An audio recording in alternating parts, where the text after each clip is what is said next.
2017, I'm Lindsay Brown, I'm 21 years old and from Newport Beach, California.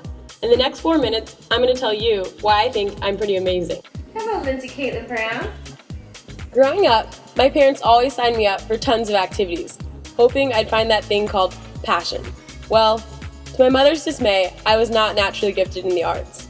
It was like I had 2 left feet whenever I tried to dance. But when it came to soccer, things were different. That left foot of mine actually helped. I can still remember the day I scored my first goal, that invincible feeling, celebrating with my teammates. I fell in love with the game, and soccer quickly became my life. As I continued to play soccer, I learned the meaning of teamwork, forged new friendships, gained self-confidence, and most importantly, became a leader on the field as well as in the classroom. The excitement I felt as a 5-year-old scoring my first goal was the same feeling I had after every goal and after every win with my teammates.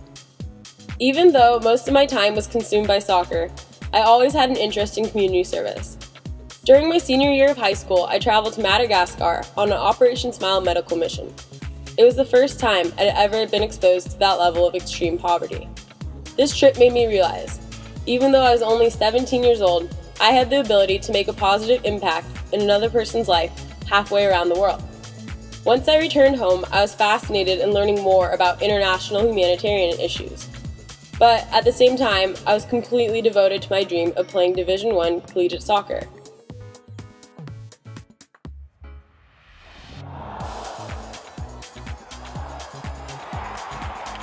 During my freshman year at Notre Dame, a girl in my dorm introduced me to She's the First, an organization that sponsors girls' education in the developing world, so they can be the first in their families to graduate high school. My Notre Dame teammates and I decided to host tie-dye cupcake sales in our dorm room. We quickly raised enough money to sponsor the education of 3 girls at Coppola Valley School in Nepal. At the same time, we were in the midst of a challenging NCAA tournament run. You should have seen our coach's face when he questioned why we had frosting and sprinkles smeared on our warm-up sweats. Fortunately, he was very supportive of our efforts. Knowing we had fans halfway around the world in Nepal made winning the 2010 National Championship that much sweeter. At that point, I knew I needed to go to Nepal and give these girls what soccer's given me, opportunity. I couldn't believe how timid and shy the Coppola girls were the first few days of soccer practice. Before last summer, not a single one of them had stepped foot onto a soccer field. But it didn't take long for things to change.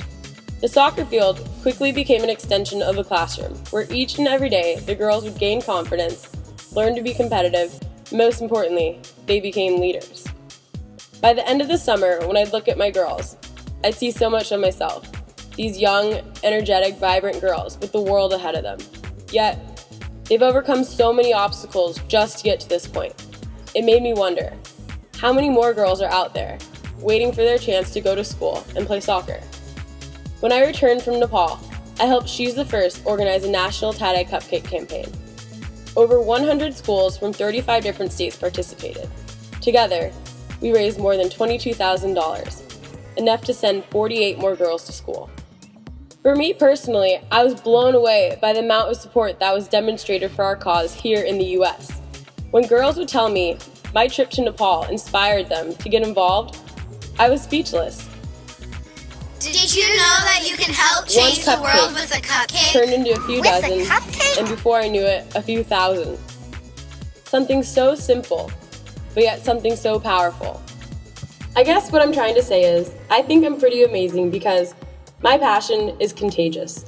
48 more girls now have the chance to go to school because of our tie-dye cupcakes.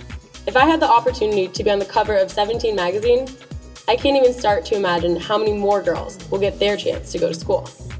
It's crazy to think this all started with one tie-dye cupcake.